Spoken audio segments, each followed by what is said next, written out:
Right, we've altered the distance a little bit. We've got the aggressor now a lot closer to the victim.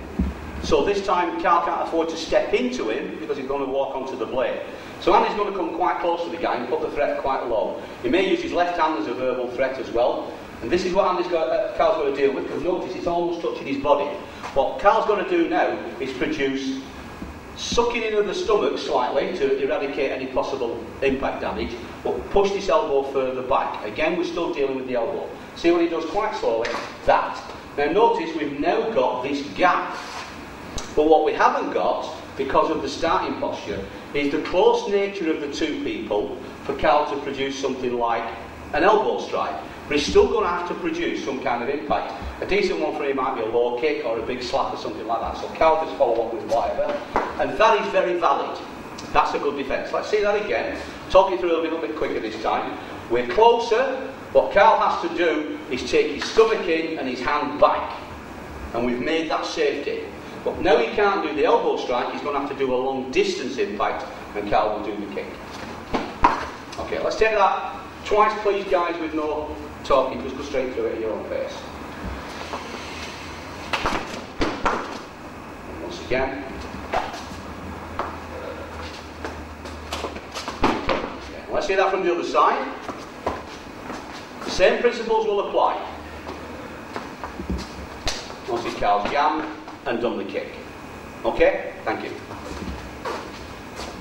Right, let's get up close and personal. If Andy puts the blade right against Carl's throat, now we've got no room to manoeuvre this elbow. Carl can't afford to tap it down, he's going to get cut. He can't afford to try and push the elbow in any way, he's going to get cut. So what he's got to do is realise the weak point here is outwards.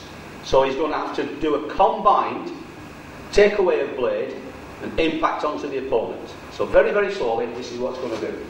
Nice little double movement. The blade is now safe. If Carl needed to control the arm again, which is unlikely, remembering if you've got a decent right cross, a good impact technique, then because it's done slowly, Andy's not moved anywhere really. But if Carl was to hit him for real, he'd be past this bike. So he's not going to really have a chance to grab the blade after the impact. So let's see that again nice and slowly. Carl will do his distraction, whatever he's going to do, verbal or whatever, and that's a nice simple movement. Okay? Let's make this into a scenario, and Andy will actually ask Carl for his wallet. Carl will produce the verbal distraction and the defence to suit. Probably twice the speed we've been doing for this, guys. Yeah, Carl, give me your wallet. Don't cut me, mate, don't cut me. Simple. Because straight away, Andy is waiting for something to happen.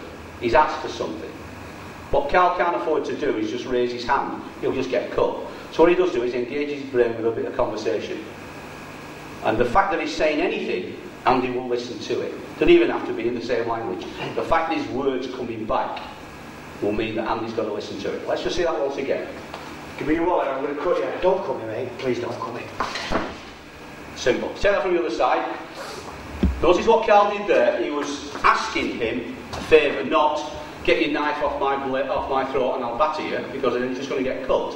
So what he's doing is producing the compliance by don't cut me, mate.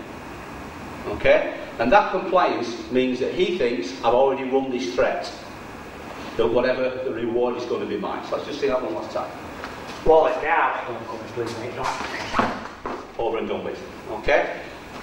Okay, thanks guys. What a lot of people want to do afterwards is think about controlling the blade after they've hit him. No, you don't. You control the man, not the blade. It's the man that's going to stab you, the man that's going to cut you. The knife on its own, it's a tool. It hasn't got any thoughts, it hasn't got any actions. So you do see some old systems where they'll say, after the impact, you go back to some kind of control. Let's be perfectly honest here, and we'll just do it at half pace so there's no impact on Andy. We'll do it one last time, but imagine Carl has it here, and just stagger a little bit and see if Carl could have grabbed the blade, which he can't. So just one last time, I want you to understand this point. Give me your wallet. Don't cut me, mate. If he's there, how can Carl reach for the blade? He can't. And in doing so, he's made himself weaker. What he wants to be doing, if he needs anything else, is a long-term, long-range finish, such as a kick or something. Let's do it one last time with a correct finish after the impact, Carl, please. Give me your wallet. Don't cut me, mate. Don't cut me.